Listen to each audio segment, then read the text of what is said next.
Bonjour et bienvenue dans Sans Tabou. Je suis Manon, passionnée de podcast et curieuse de tout. Et moi Jo, créative et dingue de café. Et toutes deux, nous nous interrogeons constamment sur les tabous dans notre société. Alors on s'est dit, pourquoi pas en faire un podcast ensemble ? Ce podcast est finalement né d'une réflexion, mais surtout d'une belle rencontre entre deux parcours bien différents.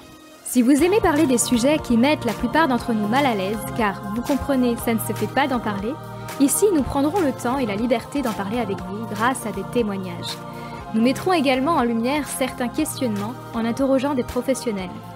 Pour témoigner, vous pouvez nous envoyer un mail à sanstabou.podcast@gmail.com.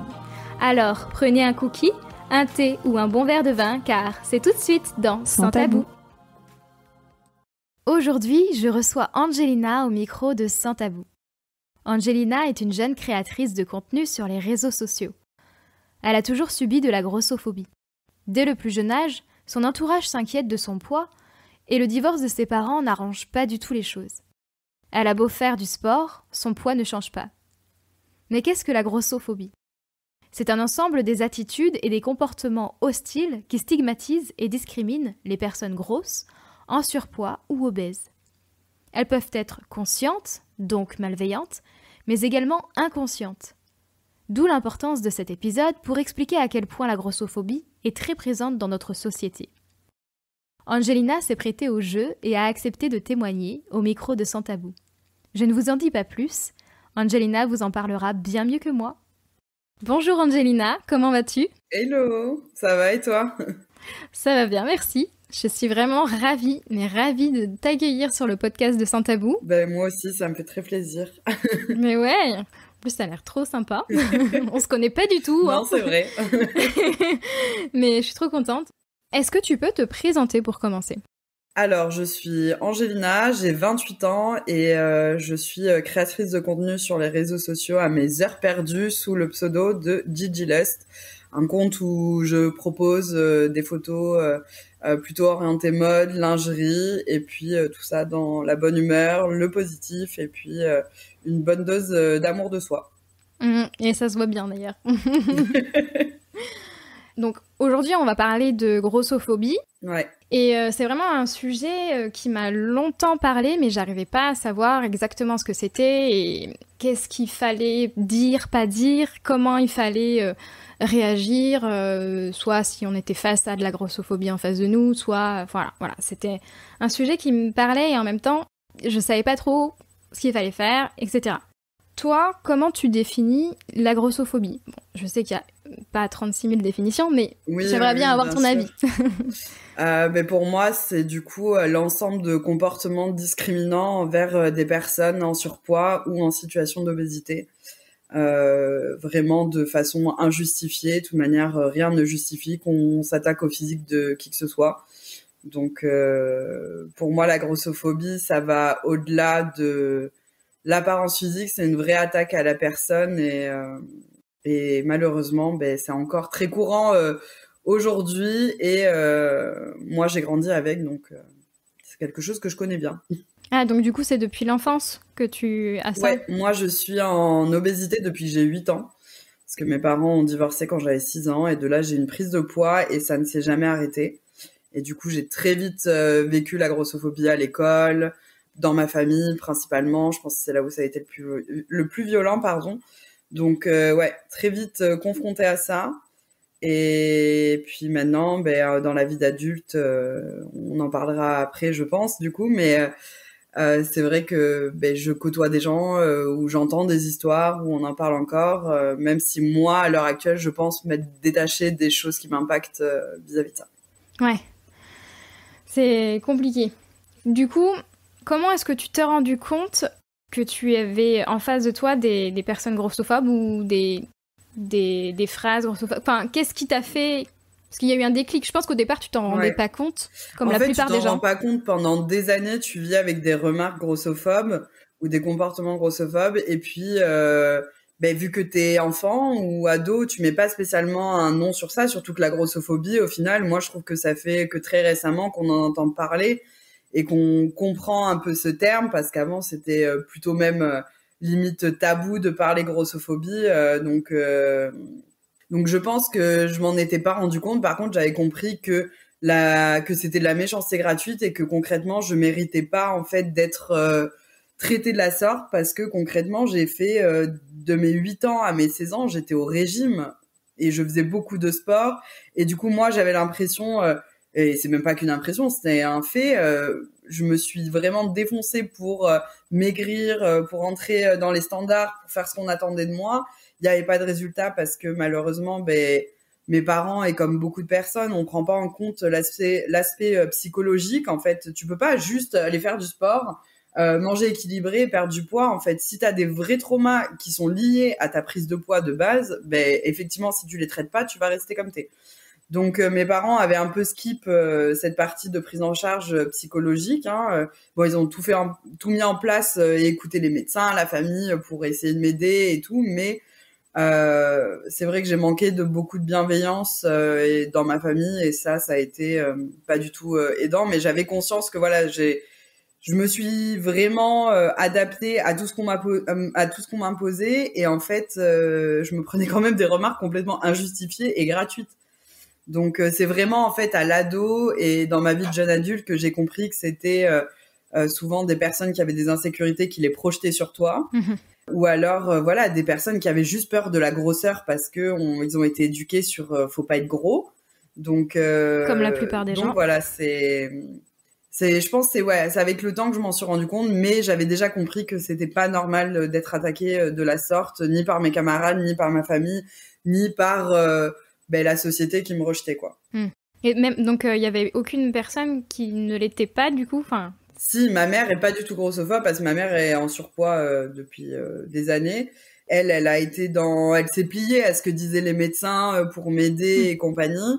Donc effectivement, elle m'a toujours soutenue et elle a fait ça, toute cette mise en place de régime. Je sais qu'elle a fait à contre-cœur. Mais après, j'ai le reste de ma famille qui, même encore aujourd'hui, je sais pas s'ils ont conscience que leurs propos étaient grossophobes. Que ce soit du côté de mon père, même mon père lui-même, on a déjà eu cette conversation, je lui dis, mais t'as tenu des propos grossophobes à mon égard. Et en reparlant, il m'a dit, effectivement, j'avais pas vu comme ça et j'imagine pas à quel point ça a dû être violent pour une enfant de 8 ans d'entendre des choses comme ça. Donc, je le remercie de s'être excusé, mais je pense que j'ai des tantes qui réalisent pas qu'elles m'ont fait des remarques grossophobes qui m'ont traumatisée, qui m'ont terriblement blessée, comme mon grand-père côté mon père qui m'a fait des remarques horribles. Enfin, c'était hyper dur psychologiquement et puis même le regard de la famille quand t'es en repas de famille, qu'on regarde ton assiette, qu'on te dit faut pas trop servir, ah non Angie tu devrais pas reprendre de la mayo, enfin c'est pour une enfant c'est tellement violent et pour une ado qui se forme aussi parce que son corps change à ce moment-là c'est hyper compliqué. Ouais, c'est traumatisant et frustrant. Ouais.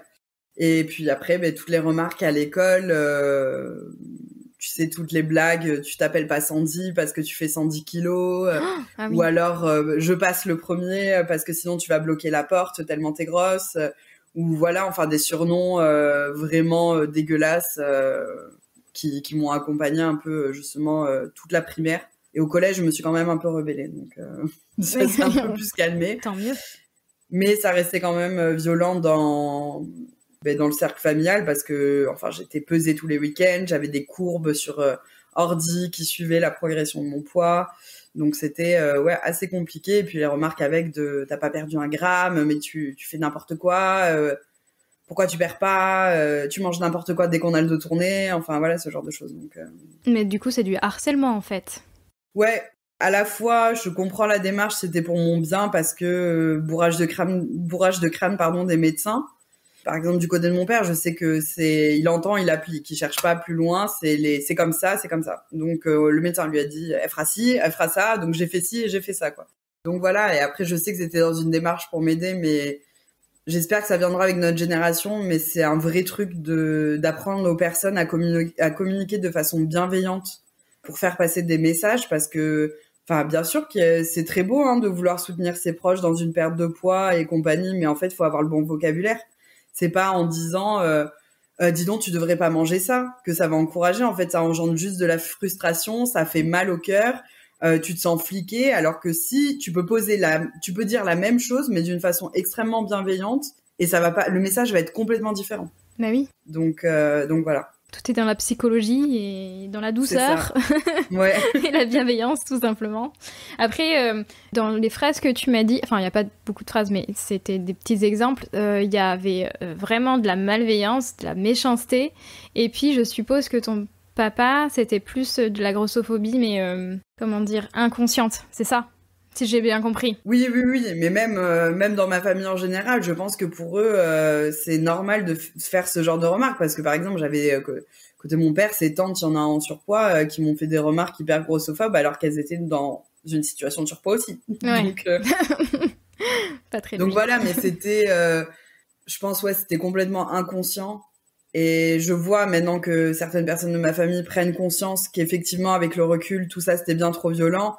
Et qu'on était dans de la grossophobie, même s'ils ont du mal à dire j'étais ou je suis grossophobe, ils sont là en mode non, c'est pas vrai.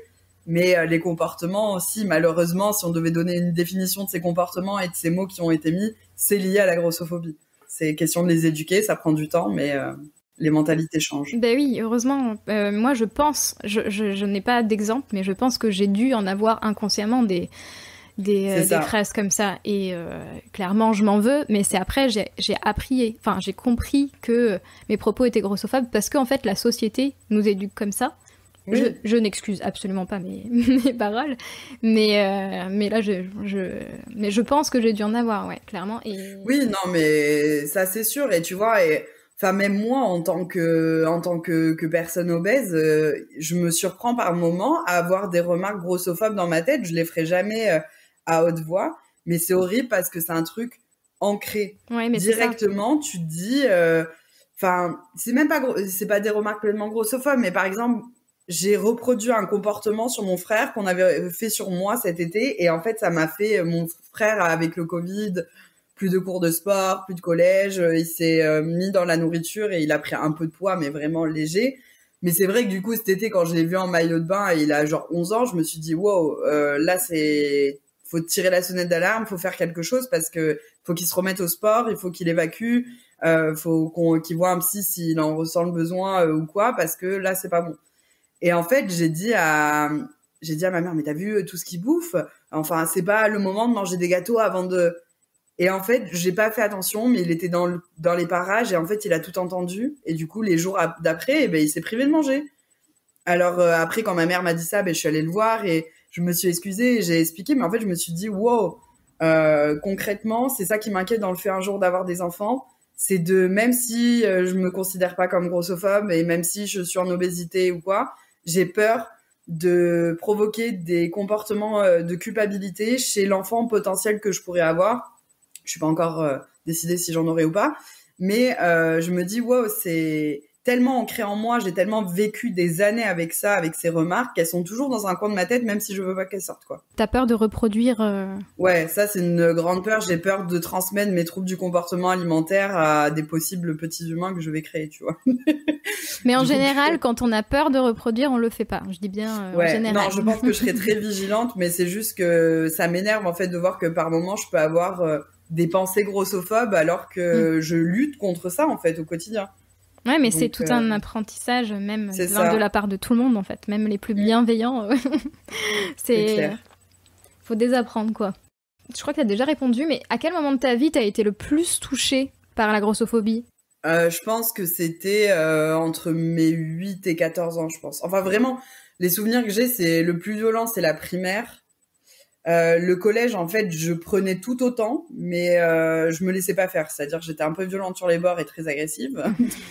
Donc, en même temps, il y a de quoi. Donc, j'avais pas peur de me défendre, que ce soit verbalement ou physiquement. Mais ouais, je pense que ça a été vraiment toute la période 8-14 ans qui a été hyper compliquée parce que les enfants sont très méchants et que malheureusement, enfin, ils trouvent toujours un truc que tu sois grosse ou alors que tu sois rousse ou alors que... Il y a toujours quelque chose. Voilà, il y a toujours un truc, personne n'est épargné en soi, donc... Bon, il y en a qui ont quand même plus de... Oui, bien sûr. Plus de calvaire, d'insultes. Ok, et c'était plutôt par les jeunes, du coup. Ouais. En fait, dans le cercle familial, c'était vraiment purement lié à l'alimentation, au domaine du régime et compagnie, mais à l'école, c'était juste purement sur l'apparence physique, quoi. Donc Enfin voilà, comme je disais, les surnoms, les moqueries, les choses comme ça, hein. Enfin le fait que aussi au collège on te prenne pas dans l'équipe de sport quand t'es dans les dernières choisies, parce que même si les gens t'aiment, ben même si tu t'en sors super bien avec les camarades de ta classe, on veut pas de la grosse dans l'équipe qui va faire perdre le jeu, tu vois, enfin, ou ce genre de choses, ou même discrimination, enfin au niveau des profs au collège, mais ça c'était, enfin j'ai eu des profs de sport extrêmement bienveillants dans mon cursus scolaire, vraiment, il y en a qui m'ont marqué, qui ont été extra, et en plus je sais qu'ils me citent encore comme exemple, ou quoi, parce que du coup je me défonçais pour montrer que j'ai beau avoir la condition physique que j'ai, si j'en veux quoi. Mais j'ai eu des profs aussi qui étaient pas super bienveillants en sport et qui prenaient pas la peine d'adapter les exercices à ma morpho, qui pensaient qu'à une chose, me faire bouger parce que ça serait bien, sauf qu'en fait quand t'es en surpoids, t'as des exercices qui sont plus adaptés à toi, et que concrètement je pouvais pas courir 10 tours de terrain, tu vois. Donc voilà, mais après j'ai eu quand même la chance de tomber sur des gens bienveillants et qui ont adapté ça pour moi, plus au lycée quoi, mais Oui, parce qu'après, pour tout ce qui est sport en équipe, je vois pas pourquoi tu serais moins bonne qu'une autre personne. Mais c'est ça, mais en plus j'ai fait tellement de sports, j'ai fait de l'équitation, j'ai fait de l'aviron, j'ai fait du badminton, enfin j'ai été au multisport quand j'étais plus jeune, j'ai fait vraiment du sport tout le temps, toute mon enfance, toute mon ado, j'ai fait que ça. Enfin, je veux dire, ça n'avait rien à voir avec le fait que je sois en surpoids et le fait, enfin si, je faisais du sport parce que du coup c'était pour perdre du poids. Enfin, mon investissement, il était là, quoi. Donc, au même titre que tout le monde, je faisais du sport. Il y en a qui en faisaient pas, hein. Enfin, qui en font pas, je veux dire, à cet âge-là. Oui. Donc, mais est-ce que tu le faisais seulement pour maigrir, parce qu'on te le disait, ou tu en faisais quand même par plaisir? Ben, en fait, l'équitation, c'était vraiment le sport de mes rêves. Et sans vouloir me vanter, j'étais quand même plutôt douée. Et en fait, ça, c'était vraiment un sport de plaisir. Et mon médecin avait demandé à mon père ce que je faisais comme sport.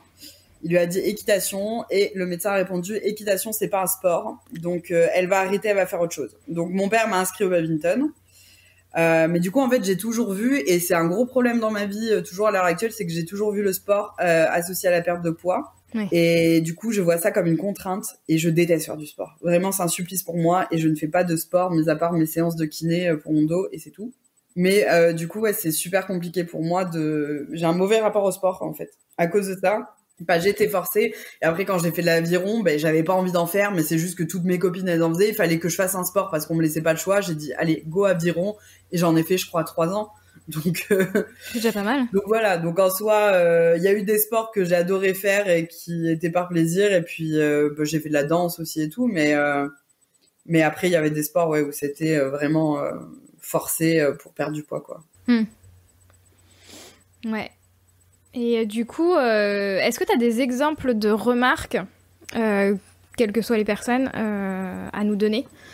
De remarques Enfin, j'ai déjà, je pense, le plus violent que j'ai entendu, c'est que j'allais mourir dans mon gras, que j'allais mourir de mon obésité. Les médecins, ils adorent dire, mais vous vous rendez compte, hein, vous êtes en obésité morbide quand même, hein. Et ça, mais je sais pas mais ça me dépasse, en fait. Tu vois, les gens qui font médecine, s'il y en a qui nous écoutent là, mais s'il vous plaît, quand vous serez diplômé et en train d'exercer, employez un vocabulaire bienveillant. Vous pouvez pas regarder une enfant dans les yeux qui a 8 ans, lui dire que elle est en obésité morbide. Obésité, elle peut comprendre. Morbide, tu penses que demain tu vas mourir concrètement.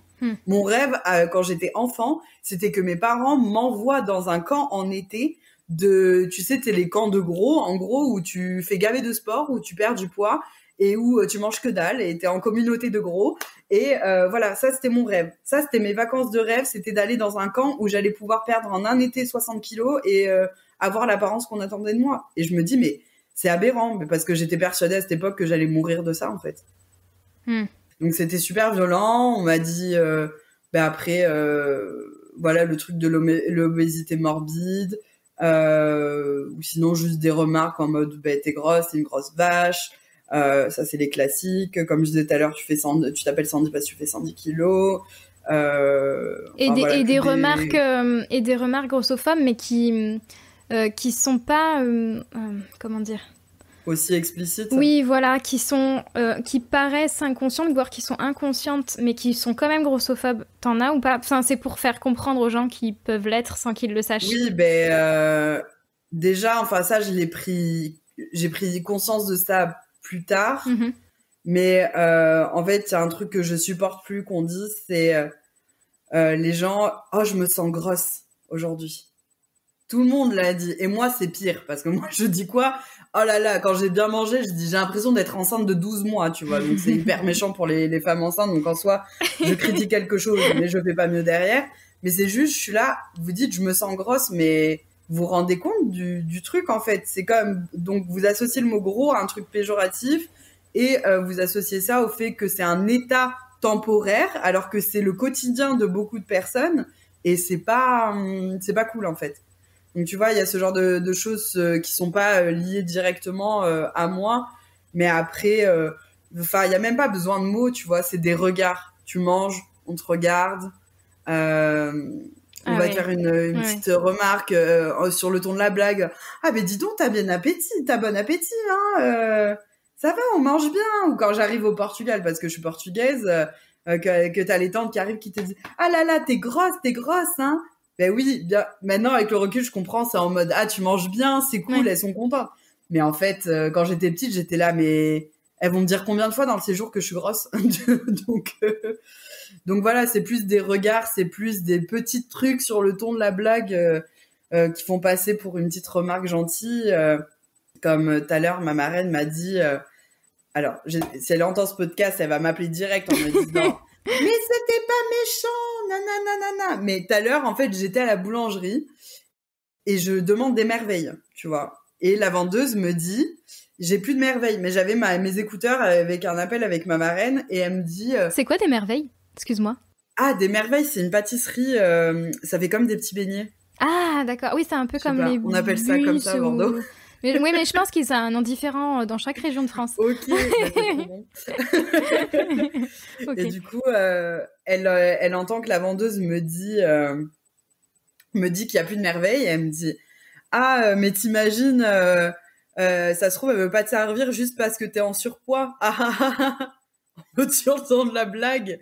Et j'étais là, j'ai pas relevé. J'étais là la flemme. Parce qu'elle supporte pas qu'on lui dise qu'elle est grossophobe alors que elle fait des blagues sans s'en rendre compte. Je sais que c'est pas pensé méchamment, mais dans son esprit, elle l'interprète pas comment moi je pourrais l'interpréter. Donc voilà. Mais du coup, j'étais là. Ben voilà, ce genre de blague, ce genre de truc, c'est grossophobe. Ouais. C'est toi, ça te fait rire, moi, ça me fait pas rire. Bah oui. Bah logique. Et du coup, enfin, je viens de penser à un truc qui n'est pas du tout dans mes questions, mais c'est pas grave. Qu'est-ce que tu penses du terme de grossesse ?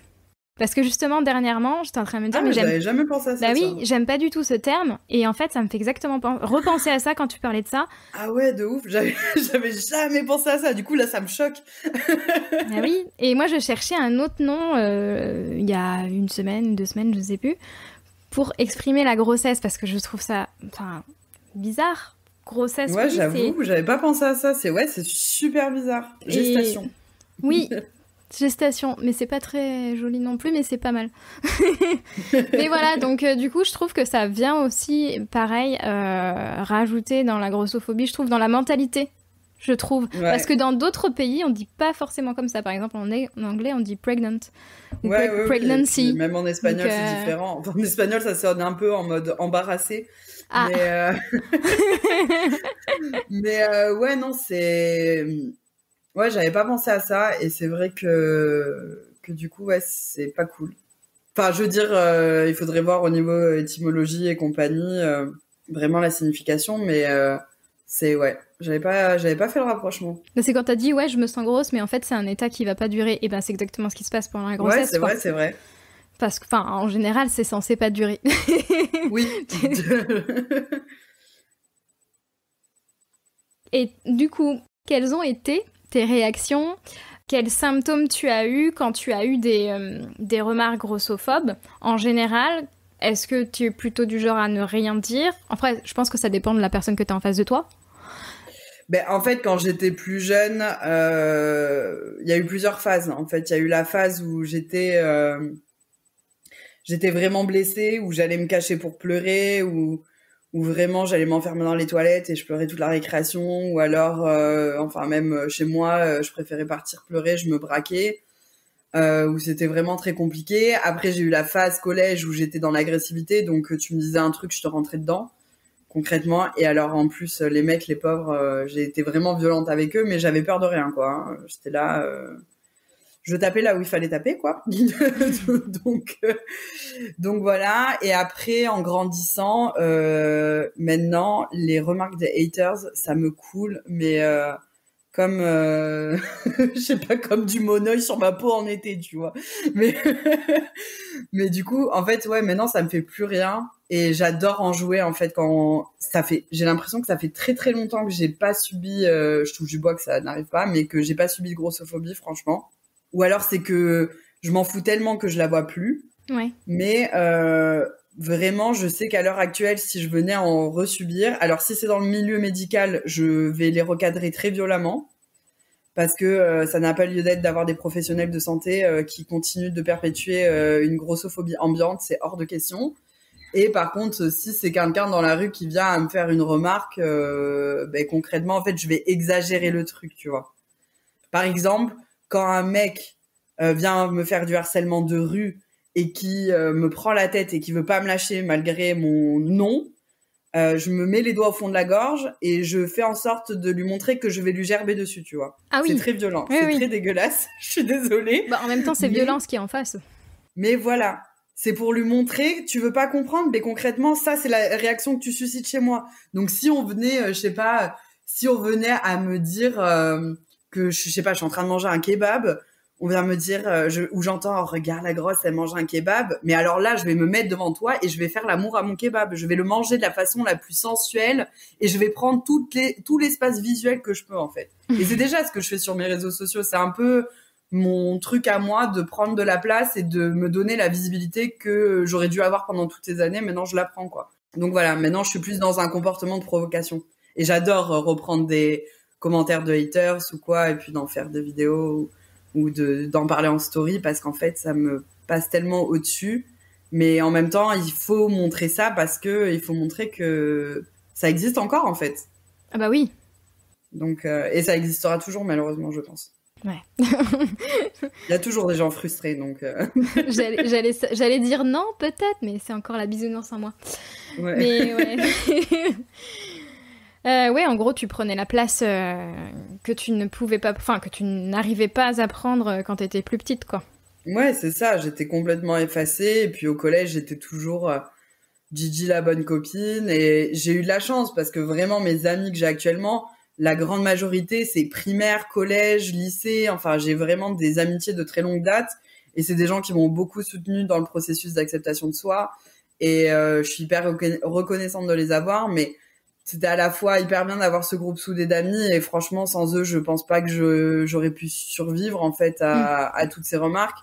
Mais en même temps, c'était hyper chiant d'être toujours rangée dans, ben voilà, Gigi, la bonne copine. Par exemple, mes copines, elles avaient tout un amoureux et moi, j'étais jamais en couple.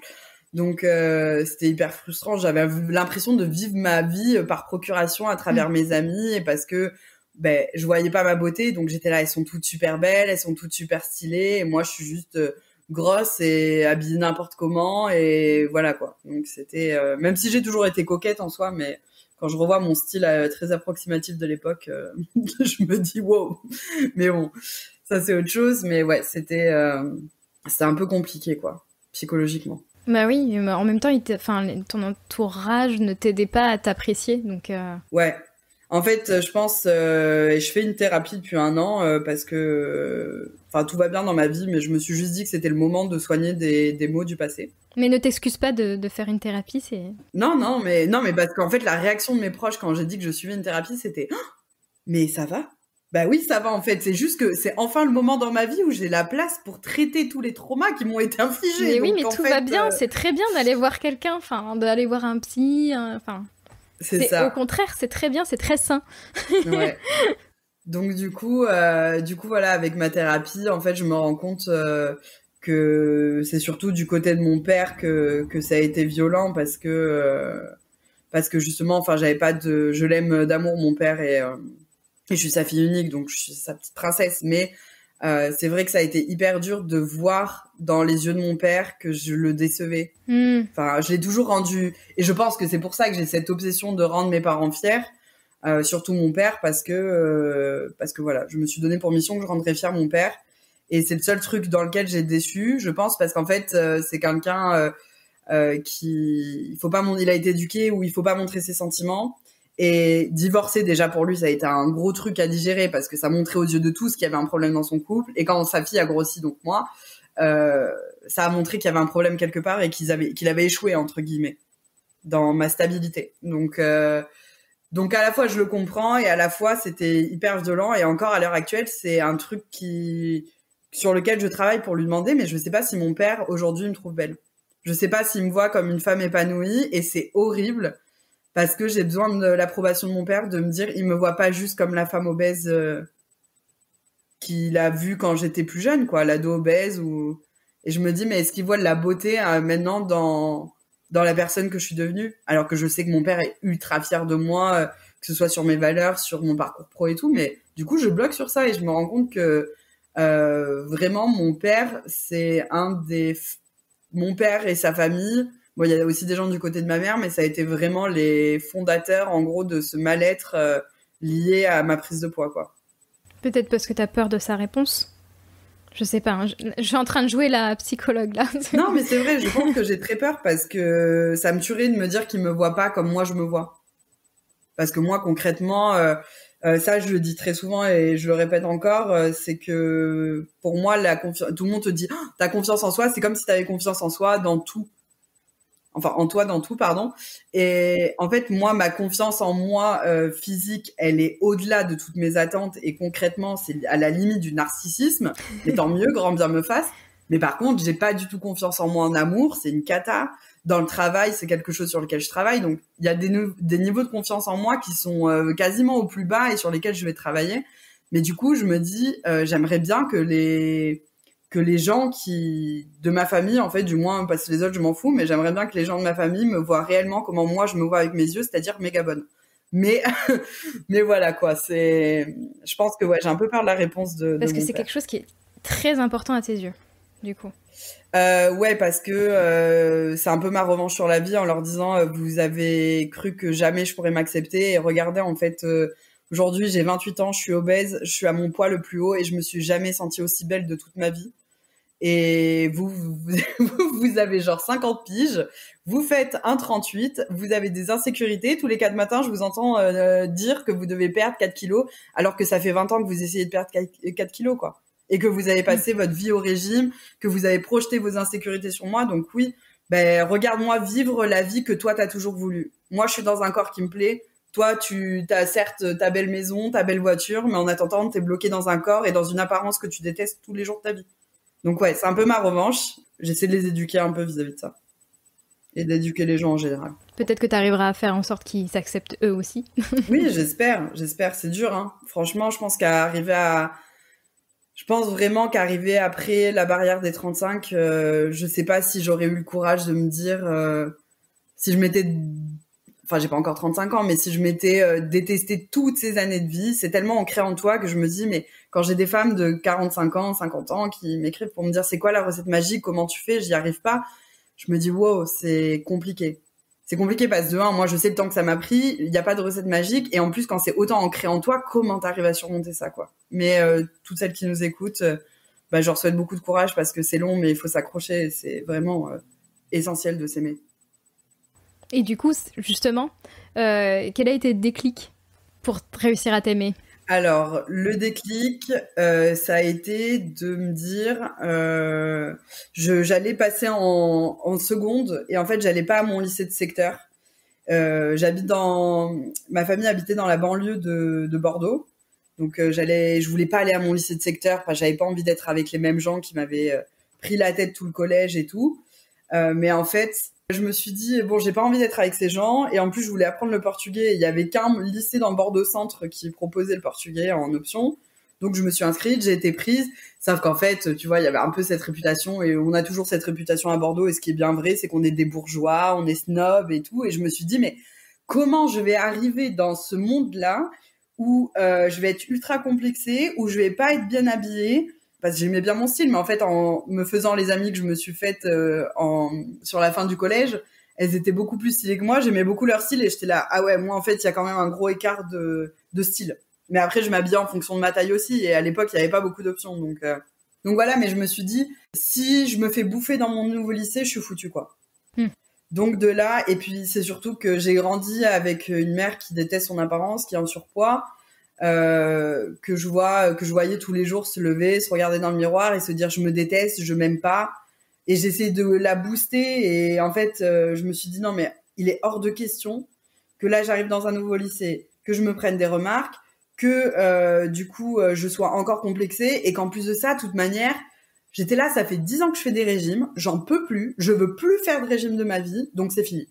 En fait, du jour au lendemain, je me suis dit, go, je change de vestimentaire, je me laisse plus faire, et en fait, je vais adopter la méthode du fake it until you make it, c'est-à-dire fais semblant jusqu'à ce que tu arrives à y croire toi, et en fait, ça a marché.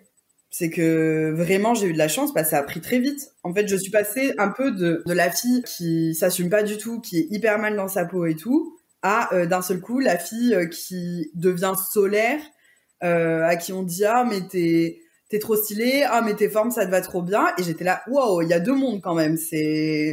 Enfin dans ma tête j'ai l'impression que le transfert s'est fait hyper rapidement, mais ça a mis des années avant que j'accepte ça. Et en fait, le processus d'acceptation, moi, je considère qu'il a duré 10 ans de ma vie. Parce que vraiment, en fait, j'ai commencé à 18 ans, on va dire, parce que je me suis vraiment attaquée à ça, à l'amour de soi vers 18 ans. Bon, j'avais déjà commencé le lycée et tout, mais c'est vraiment où je me suis dit, c'est important de pas juste se dire, tiens, je vais m'aimer, je vais changer, mais de vraiment appliquer et de faire des choses en fonction que ça fonctionne. Et du coup, ouais, ça m'a mis 10 ans, mais ça a été par palier, ça a été d'abord comprendre que moi, je peux me plaire physiquement, puis après comprendre que les gens peuvent me voir la beauté qu'il y a en moi aussi, et après, la dernière étape qui a été la plus longue, c'était de comprendre que je pouvais plaire dans le sens sentimental, amoureux et compagnie. Donc ça, c'était un long chemin aussi. Mais en fait, je suis partie avec un objectif. Je me suis dit, bon, c'est quoi pour toi une femme qui a confiance en elle? Et en fait, je me suis dit mannequin lingerie ou danseuse burlesque. Et en fait, ça a été un peu mon objectif. Je me suis dit, la fin de ce processus, il sera marqué une fois que tu auras fait un de ces trucs. Et résultat, j'ai fait les deux. J'ai fait du burlesque plusieurs années à Prague et j'en fais encore. Et maintenant, je pose récemment, j'ai fait une campagne lingerie pour une marque et du coup, j'ai été mannequin plus size en lingerie, quoi. Donc, c'est un gros accomplissement perso et c'est juste trop bien, mais ça a été vraiment un boost, cet objectif. Et puis après, je vais pas mentir, l'explosion des réseaux sociaux, des mannequins plus size, des blogueuses plus size, de la mode grande taille, de la mode qui est devenue plus inclusive, même si c'est toujours pas assez, ça a beaucoup aidé. Et puis je me souviendrai toute ma vie, la première fois que j'ai vu une curvy, c'était dans le clip de Kanye West, Flashing Light, et je la voyais. C'est quoi une curvy ? Ah, une curvy, pardon, excuse. C'est une personne grande taille. Curves, c'est les courbes, quoi. Ok, d'accord, je ne savais pas. Donc, dans la communauté grande taille, on se dit qu'on est des curvy. Ah, mais c'est super joli, du coup. En fait, ça m'a fait penser au bouclé. Mais excuse-moi, vas-y, je t'ai coupé, vas-y. Oui, aussi, ouais. Mais là, c'est CURVY, curvy. Donc, trop mimi. Et du coup, voilà, je vois ce clip de Kanye West et je me dis, ah, waouh, elle est grande taille et tout. Et maintenant, quand je la vois, je dis, ah ouais, non, en fait, elle fait peut-être un 42, quoi. Ouais. Mais c'était la première fois que je voyais à la télé une représentation d'une femme qui potentiellement pouvait me ressembler. Donc ouais, j'ai eu quand même pas mal d'aide dans cette acceptation de soi, en fait. Parce que c'était en pleine émergence de la diversité des corps, donc... Ouais, ça a commencé tout juste. Ouais. Mais ça a été quand même long. Mais je me dis, j'ai eu la chance, en fait, de m'y prendre jeune. Et maintenant, d'avoir ma paix d'esprit avec mon physique. Alors, j'ai pas ma paix d'esprit sur d'autres trucs qui sont plutôt d'ordre psychologique. Et puis, par rapport à, comme je disais, le travail, l'amour, etc. Mais au moins, je pense que le physique, c'est le plus compliqué. Et on est bon, là. Donc, ça va. Mais ça a été vraiment, enfin, je sais pas si t'en es conscience, mais c'est une énorme force que t'as eue à l'adolescence, au lycée là, pour te dire allez hop, bah j'ai décidé de faire autrement. En fait, enfin, c'est ouf quoi. Je suis une grosse flemmarde. Du coup, en fait, moi, je sais que j'ai été forte, tu vois, mais je le vois pas comme une force. En fait, je le vois juste comme quelqu'un qui s'est résigné en mode, allez, non, j'en ai marre des régimes. De toute manière, je peux en faire 50. Je perdrai jamais tout le poids que j'ai à perdre. Donc, ciao, tu vois. Mais oui, mais t'aurais pu partir dans l'autre sens. T'aurais pu partir dans la dépression, etc. Mais non. Donc exactement. Pour moi, c'est une grande force. Enfin, je sais pas que pour moi, je pense que c'est pour la plupart des gens. C'est une grande force que t'as eue. Ouais, non, après, c'est clair que je me suis reposée sur personne psychologiquement, quoi. J'ai vraiment fait mon chemin toute seule et j'ai vraiment travaillé sur moi dur. Et donc c'est ça, c'est une grande force. Ouais. Il n'y a pas d'autre mot. Quels sont T'as un peu répondu à la question, donc tu peux aller vite si tu veux. Mais quelles sont tes réactions aujourd'hui face à ça? Donc maintenant, tu n'as plus de réaction, c'est ça? Enfin voilà, j'ai un peu, quand ça me concerne pas, je suis très révoltée parce que je cautionne pas qu'on puisse infliger ça à qui que ce soit. Et puis parce que de toute manière, je pars toujours du principe de ne fais pas aux autres ce que t'as pas envie qu'on te fasse. Donc ça s'applique pour tout. Mais ouais, en fait, c'est pour les autres, ça me révolte parce que ça m'énerve quand je vois, par exemple, certaines abonnées c'est très très rare que j'ai des haters. Franchement, j'ai vraiment de la chance. Je dois en avoir peut-être 5 par an, quoi. Mais c'est juste de voir, par exemple, qu'une abonnée va commenter moi, je m'aime pas parce que je suis en surpoids et tout. Et là, de voir un haters qui répond ah non, mais de toute manière, t'es tellement grosse, tu perdras jamais, ou un truc du genre. Je suis là, mais là, ça m'énerve parce que je suis là, moi, ils peuvent me dire tout ce qu'ils veulent, vraiment, je m'en fous. Mais quelqu'un qui a pas confiance en elle ou qui est dans cette perspective ou dans ce processus d'acceptation de soi, mais ça peut déglinguer une motivation en 2 secondes. Donc en fait, ça me révolte pour les autres et pour moi, ça me fait rire parce que je dis toujours qu'on parle de moi en bien ou en mal, tant qu'on parle de moi, c'est l'essentiel. Donc voilà, franchement, les haters font ma gloire, donc qu'ils viennent. Hein. Ça me fait pleurer. Bah tant mieux. Et ça, c'est vraiment un luxe. Franchement, de vivre au-dessus des remarques des gens, c'est vraiment, vraiment une paix d'esprit énorme. Trop bien. Donc... Aurais-tu des conseils pour aider une personne à réagir quand elle est témoin de grossophobie? C'est surtout en fait de prendre la parole, de pas rester dans le silence. Et si jamais vous n'êtes pas à l'aise avec le fait d'attaquer directement la personne qui attaque, c'est de au moins venir s'assurer après que la personne qui a subi l'agression, parce que ça reste une agression même si elle est que verbale, de venir voir la personne et avec beaucoup de bienveillance lui rappeler qu'elle a sa place dans ce monde avec le physique qu'elle a et que la diversité c'est magnifique en fait. Donc c'est pas rester dans le silence, c'est pas cautionner et franchement si vous êtes grande bouche autant l'ouvrir cette fois-ci quoi. Mais après si on n'est pas grande bouche, c'est un peu plus compliqué mais non, mais après même si t'es pas grande bouche, il y a plein de façons de défendre. Tu vois passer un commentaire haineux sur les réseaux sociaux. Bon, après, les problèmes des haters, c'est qu'ils font très vite...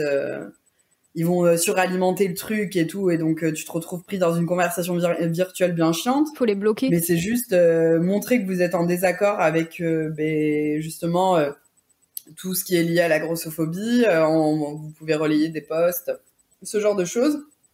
Ou alors, après, tout simplement, comme je disais... porter assistance aux personnes qui viennent de se faire agresser vis-à-vis de ça et puis voilà, répandre la communication bienveillante en fait. Et puis si vous entendez quelqu'un dans votre entourage qui fait une remarque grossophobe, pas à quelqu'un mais juste qui parle mal des personnes en surpoids ou qui alimente le fait que les obèses sont des personnes qui mangent du McDo devant leur télévision, non en fait. Enfin casser ces pensées de la société qui persistent en fait. Et du coup, quels seraient tes conseils, mais cette fois-ci à une personne qui a été victime de grossophobie? Alors, c'est plus délicat parce que je sais que... moi, j'ai eu la chance de pas vivre ça dans le cadre du travail. J'ai jamais senti discrimination vis-à-vis de mon poids dans le boulot, mais je sais que c'est plus compliqué. En fait, j'ai envie de dire aux personnes qui s'en sont capables, mais révoltez-vous, en fait, ne laissez personne vous dire quoi que ce soit. Tant pis si t'es agressif, tant pis si t'es violent, tant pis si tu passes pour une hystérique, en fait, go. Parce que ça, non, on peut pas, Alors, je prends de la communication bienveillante, mais il y a des moments, si ça te fait du bien de te lâcher, de remettre quelqu'un gentiment à sa place, fais-le. En fait, te gêne pas. Sortez du silence, communiquez. Et puis, enfin, ne pas se laisser abattre. Je sais que c'est facile à dire, mais faut vraiment visualiser les personnes qui sont grossophobes ou même sans parler de grossophobie, qui attaquent comme des personnes, en fait, qui vivent avec des insécurités. C'est juste qu'ils ont peur de ce que vous êtes parce qu'on les a éduqués comme ça, ou alors qu'ils ont un profond mal-être avec eux, ce qu'ils ont au niveau des valeurs et au niveau physique, et du coup, ils projettent ça sur eux parce que c'est leur seul moyen de se faire du bien. Et moi, en fait, je les prends en pitié. Je devrais même pas les prendre en pitié, mais c'est juste, ça me fait mal au cœur. Je suis là, oh, mais quand même, tu dois être sacrément mal dans ton corps et dans ta tête pour que faire ce genre de comportement te procure du bien, en fait. Mais de toute manière, il y a juste à regarder l'émission 4 fiches d'MTV. Tu vois les gens qui piègent, mais à chaque fois, tu as des profils psychologiques qui sont hyper mal dans leur peau et qui font volontairement le mal et qui piègent des gens parce que ça leur fait du bien. Je sais pas si tu connais le show, du coup. Non, je connais pas. 4 fiches, en fait, c'est un concept qui aide des personnes qui parlent virtuellement sur Internet dans un cadre amoureux à justement se rencontrer en vrai. Et 4 fiches, c'est en gros faux profil. Donc, du coup, quand tu rencontres les personnes en vrai, ben, c'est des faux profils, c'est des arnaqueurs ou des choses comme ça, mais c'est des personnes qui sont en fait dans un profond mal-être et dont le virtuel et l'attaque envers d'autres personnes ou la manipulation sont juste une porte de sortie pour eux se sentir plus allégés de leur souffrance. Donc en fait, pour moi, la grossophobie, c'est pareil, il faut voir les gens avec beaucoup de pitié pour se détacher de l'impact que ça peut avoir sur vous, en fait. Ouais, c'est ça, faut se mettre à leur place, mais c'est très compliqué de se mettre à leur place. C'est très compliqué, mais en fait, faut juste se dire que c'est des personnes misérables, parce que concrètement, il n'y a pas d'autre mot. Hein. Tu peux avoir n'importe quelle classe sociale, pour faire des remarques comme ça, t'es vraiment pas très élevé dans ta tête, quoi. Quelles sont les phrases qui banalisent la grossophobie que les gens disent sans s'en rendre compte? Ben, je pense que l'exemple le plus parlant, du coup, j'ai dit tout à l'heure, c'est je me sens grosse, ou je me sens gros, ou l'expression oh là là, mais enfin, j'ai pris 10 kilos là. Ah, juste l'expression, tu veux dire, d'accord. Ouais, c'est plus des expressions courantes. Enfin, et puis même, je pense, toutes les remarques, tu vois, liées à l'alimentation, que ça soit tu manges pas assez, c'est ben dis donc, tu manges pas beaucoup, sous-entendu, ah ben dis donc, t'es bien mec, tu devrais te resservir, ah ben dis donc, tu manges trop, sous-entendu, tu devrais pas. Ouais. Tu devrais pas te resservir, mais en fait, je mange à ma faim, donc foutez-moi la paix. Ouais, l'alimentation, c'est énorme en France aussi. Il y a un gros problème au niveau de ça. Donc après, enfin, je pense qu'il y a peut-être d'autres remarques et je m'en rends pas compte, mais pour moi, ouais, c'est ça le plus parlant. C'est tout ce qui touche à l'alimentation et du fait qu'on dit que être grosse, c'est un état physique permanent, quoi. Temporaire. Tu vas manger tout ça ? Avec le regard bien culpabilisant, bien lourd. T'sais. Mais oui. Du coup, tu reposes gentiment ton assiette et tu dis ah ben non. Quel conseil donnerais-tu à des personnes mais ayant des propos grossophobes mais sans s'en rendre compte ? Et du coup, tu aimerais leur faire comprendre que c'est grossophobe, du coup. Pas les personnes malveillantes, vraiment. Oui. Ben, en fait, c'est d'écouter quand on leur fait remarquer que c'est grossophobe. Et de pas se braquer en mode oh, non mais je suis pas grossophobe, c'est comme les gens qui sont racistes et que tu leur dis non mais c'est des propos racistes là. Ah non j'ai un ami noir. Tu vois, enfin c'est non mais tu vois, oui, je suis là, c'est pas parce que t'as une personne de couleur dans ton entourage que ça veut pas dire que t'es pas raciste. Hein. Concrètement, j'ai beaucoup d'exemples de personnes autour de moi que j'ai rencontrées et j'étais là ah bon, t'es vraiment pas raciste, t'es sûr? Mais bon. Donc voilà, c'est juste vous braquez pas en fait. Vous êtes peut-être grossophobe sans vous en rendre compte. Et si ça vous touche autant et si ça vous blesse autant, ben c'est peut-être le moment d'écouter pour changer en fait. Donc ne prenez pas mal des choses, écoutez ce qu'on vous dit, informez-vous pour communiquer de façon bienveillante et pour déconstruire un peu cette idée que vous avez de la grosseur en fait. Donc c'est pas facile parce que généralement, enfin il y a pas beaucoup de monde qui vont vous remettre à votre place pour prendre conscience de tout ça. Mais voilà, je pense qu'il y a beaucoup de choses, surtout avec les réseaux sociaux, qui peuvent vous faire prendre conscience de vos comportements grossophobes, en fait. Et de tout ce qui est, de tous les clichés qu'il y a autour de la grosseur, de l'obésité et compagnie, quoi. Ouais. C'est bien. Du coup, est-ce que le terme grosse est péjoratif ? Non. C'est au même titre que j'ai des cheveux châtains, j'ai un corps gros. J'aurais pu avoir un corps maigre, j'aurais pu avoir un corps musclé, j'aurais pu avoir une petite taille. Enfin, je veux dire, pour moi, et il y a d'ailleurs un très très bon livre qui s'appelle Gros n'est pas un gros mot, que je vous recommande vraiment parce qu'il est hyper court en plus, et je crois il coûte 5 € et il est extrêmement intéressant. Il traite notamment aussi du sujet du coup de la grossophobie. Mhm. Et non, c'est pas un gros mot en fait, c'est juste un état. Et puis ça, voilà, bah, typique. Tu vois, un autre exemple, c'est quand je dis je suis grosse.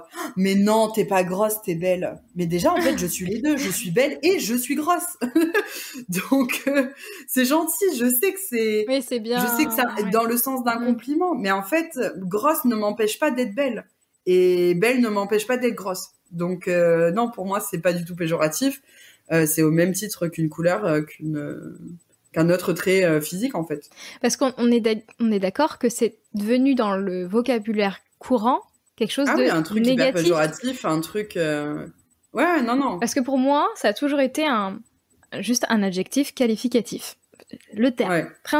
C'est comme tu dis mince, comme tu dis... C'est ça. Comme tu as dit les cheveux... Enfin là, du coup, c'est pas un adjectif qualificatif, mais petite, grande, mais... voilà. Et pourquoi petite, c'est pas péjoratif, grande, c'est pas péjoratif, je fais qu'au féminin, je sais pas pourquoi. Et pourquoi grosse ou gros, ce serait péjoratif. Ça, j'ai jamais compris. Donc, du coup, tu viens de me confirmer que ce n'est pas péjoratif, mais bon, non. Pour certaines personnes, mais dans l'esprit collectif, c'est un terme encore... Ok, très bien. Ouais. Et du coup, j'allais dire si oui, lesquels ne le sont pas, mais du coup, est-ce qu'il y a d'autres mots qu'on peut utiliser pour dire une personne grosse? En surpoids, oui, parce qu'en fait, je veux dire, pour des personnes qui sont pas à l'aise avec leur corps, gros ou grosse, c'est encore un gros mot. En fait, c'est comme, c'est hyper violent. C'est du côté anglais, mais curvy, c'est hyper mignon. Ouais, je connaissais pas du coup. Sinon, enfin, en français, je sais même pas si c'est un équivalent. J'utilise tellement le mot curvy que... Moi, j'avais pensé à rond, mais c'est pas génial non plus, quoi.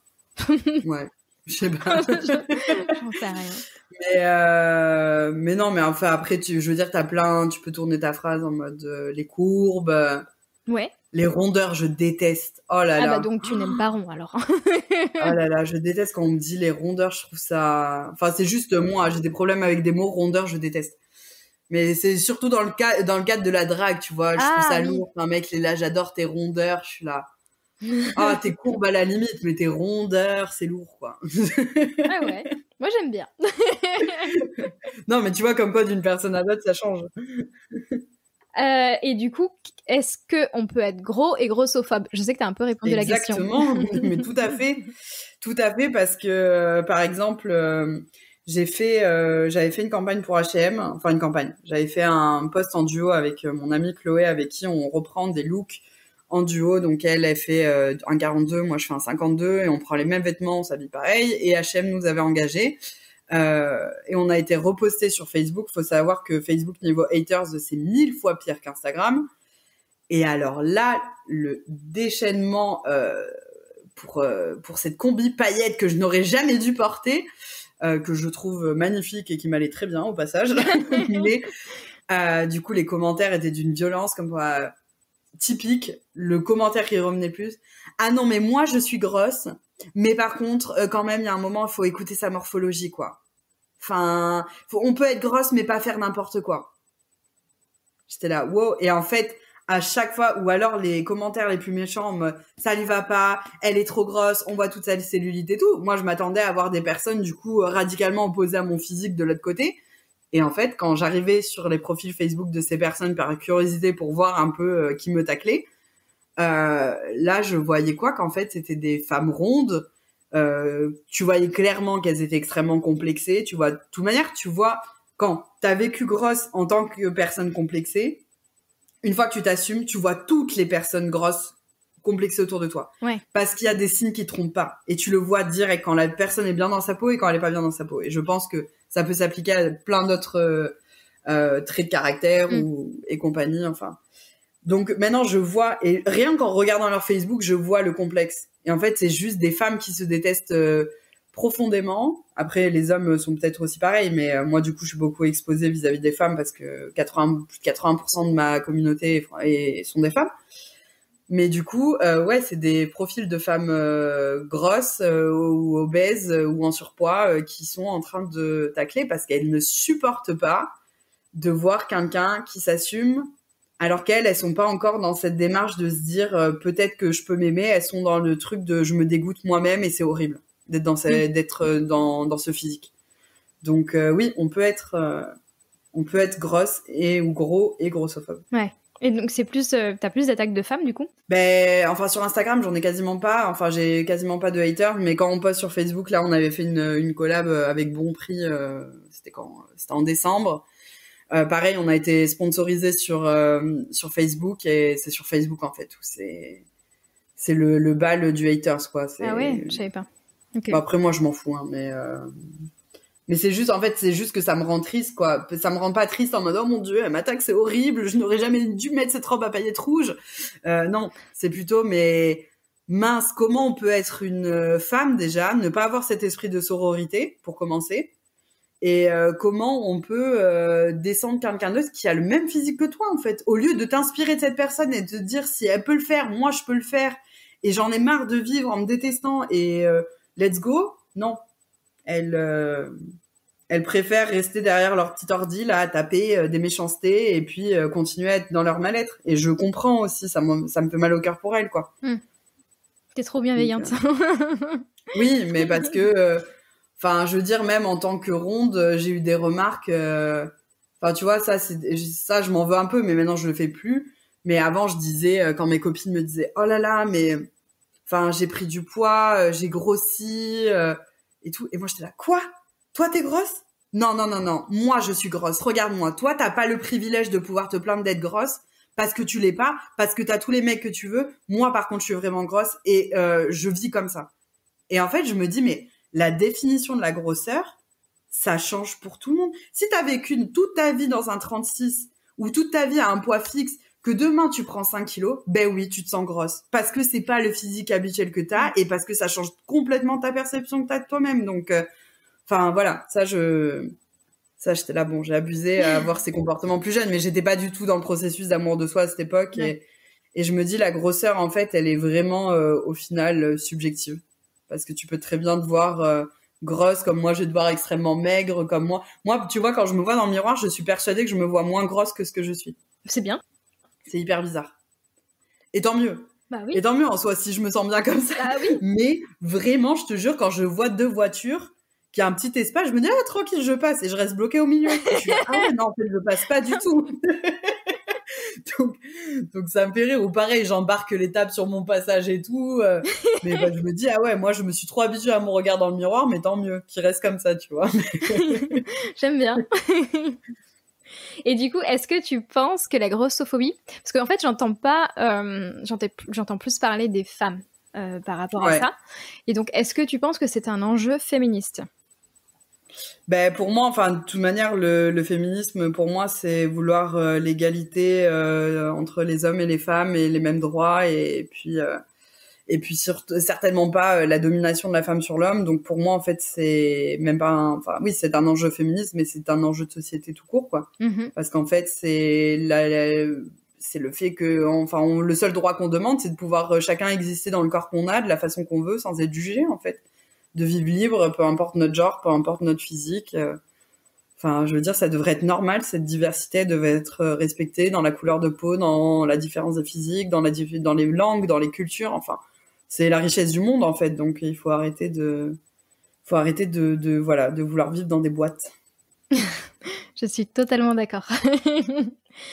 Est-ce que tu aurais des ressources pour aider des adolescents ou même des adultes, en fait, qui subiraient du harcèlement grossophobe ou même juste qui se sentent mal dans leur peau? Alors, bon, déjà, primordial, l'accompagnement psychologique via la thérapie. D'ailleurs, sans vouloir leur faire de pub, mais à ce qui paraît, c'est vraiment une plateforme qui est pas mal, qui s'appelle Mindler. Où tu as du coup je pourrais t'envoyer le nom si tu veux pour le mettre en description. qui est une plateforme où en fait t'as des professionnels, donc t'es même pas obligé de prendre rendez-vous en physique, tu peux avoir un psy en visio et compagnie. Moi d'ailleurs ma thérapie ça fait 1 an que je la fais, j'ai jamais vu ma psy parce que je l'ai qu'au téléphone et on n'a jamais fait de visio. Donc elle sait pas à quoi je ressemble, je sais pas à quoi elle ressemble, mais c'est juste trop cool. Et en fait Mindler, ouais, ils ont plein, c'est pas que du côté psy, hein, il y a plein d'autres professionnels aussi, il me semble. Mais du coup voilà, si t'as pas le courage d'aller voir justement quelqu'un dans un cabinet ou quoi, tu peux passer par ces plateformes. Après, je pense au compte Instagram qui est militant contre la grossophobie, qui s'appelle Gras Politique. Donc pareil, extrêmement intéressant. J'essaie de penser à d'autres comptes, mais là, il y a rien qui me vient parce que Gras Politique, c'est vraiment hyper représentatif. Ils sont vraiment top et ils font plein d'actions, donc c'est vraiment super. Et après, l'ouvrage, je trouve qu'il est vraiment bien, dont je parlais tout à l'heure, qui s'appelle « Gros n'est pas un gros mot ». Ah oui. Voilà, il est vraiment super et il se lit très très facilement. Donc, et je les noterai tous dans la description du podcast, ouais. Ce serait cool, comme ça on pourra donner des petites infos aux auditeurs. Des petits tips, mais ouais, c'est tout ce qui me vient. Et puis, en fait, surtout, le plus important dans tout ça, c'est faire le tri dans son entourage, en fait. C'est dur, parce que souvent, c'est de la famille, souvent, c'est des amis auxquels on pense tenir, mais il n'y a pas de place pour les gens toxiques et les gens qui vous tirent vers le bas. Vous voulez que des gens bienveillants et qui vous apportent de l'amour dans votre vie, donc on écarte au maximum le négatif. Les gens qui sont malveillants, ils n'ont pas leur place. Et si vous pouvez pas faire autrement, c'est votre famille, vous les recadrez. Moi, ma famille... le jour où j'aurais tous fait comprendre qu'ils avaient plus leur mot à dire sur mon physique, il y en a plus un seul qui a dit quoi que ce soit. Faut-il encore en être conscient qu'ils sont malveillants? Voilà, déjà prendre conscience de ça. En fait, faites attention, soyez très vigilants sur la fausse bienveillance. Parce que mais c'est pour ton bien, on les connaît. Non, c'est plus parce que toi, ça te dérange de me voir comme ça. Moi, tu te poses pas réellement la question de comment je me sens dans mon corps. Et est-ce que moi j'aimerais vivre en aimant ce corps ou est-ce que j'ai envie de le changer? Et dans ce cas, comment tu peux m'accompagner dans les deux cas? Ouais, une fois qu'on est conscient, là on peut toutefois faire le tri. Et une fois qu'on arrive à potentiellement faire le tri, ça peut être très compliqué parce que ça peut être des personnes qui sont très très très proches de nous à la base. Enfin, je sais pas, comme notre maman ou notre papa. Oui, non, c'est sûr, hein, c'est pas facile, mais après, voilà, c'est important en fait. Si on peut pas se détacher de ces personnes, de les remettre à leur place pour leur dire non, je cautionne pas ça et je ne le cautionnerai plus. Et si jamais j'arrive plus là, et si jamais t'es pas content avec ça, malheureusement la relation qu'on a actuellement risque d'être très aggravée, quoi. Écoute, je n'ai plus de questions. Est-ce que tu as des choses à rajouter? Que c'est très important de se donner la priorité dans sa vie. Dans tous les domaines, vous êtes votre premier amour et ça peut mettre du temps à le comprendre, mais c'est vraiment, c'est pas égoïste, c'est juste important parce que comment veux-tu faire le bien autour de toi? Comment veux-tu aimer pleinement les gens si toi tu te détestes et si t'as si peu d'estime? En fait, pour moi, c'est pas vraiment compatible, bien que j'entends qu'on puisse aimer sans forcément s'aimer soi. Mais je pense que pour que ce soit sain, c'est mieux dans ce sens. Et puis surtout de rien lâcher en fait. C'est long, c'est éprouvant et c'est compliqué, mais le combat continue. Vous n'êtes pas seul dans ce combat et puis voilà, de toute manière, l'amour et la diversité finiront toujours par triompher si vous le voulez en fait. Ça tient qu'à vous. C'est beau. Voilà. Merci beaucoup. Merci à toi. Et je te dis à bientôt. À bientôt. Et voilà, l'épisode du jour est terminé, j'en suis vraiment désolée. Malgré le sujet, vous l'aurez remarqué, nous avons quand même bien rigolé. Aujourd'hui, Angelina se sent bien dans ses baskets et les commentaires grossophobes ne lui font plus rien. Elle continue son combat contre la grossophobie à travers les réseaux sociaux en aidant les gens à comprendre ce qu'est la grossophobie. Merci d'avoir écouté l'épisode jusqu'au bout, j'espère qu'il vous a plu. Si vous aimez le podcast, n'hésitez pas à nous mettre 5 étoiles sur votre plateforme d'écoute et de le partager le plus possible. Cela nous permettra de nous faire connaître et de pouvoir libérer les paroles.